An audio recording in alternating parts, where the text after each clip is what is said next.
lẽ tu na hiền sắm phai có mẹ có hay na xin cút ăn lom na truy na han có mà hay tuân cùng po hiền lom lệ đó nên tia hay apart lệ chân to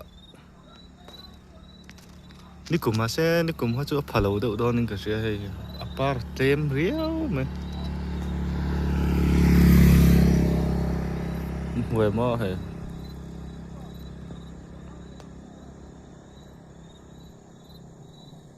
al về ta khẩu rồi cái tia cái dục lò về xin này cái tia cho nên lâu anh tu cái riêng han sắm phai lắm mi tây nó mềm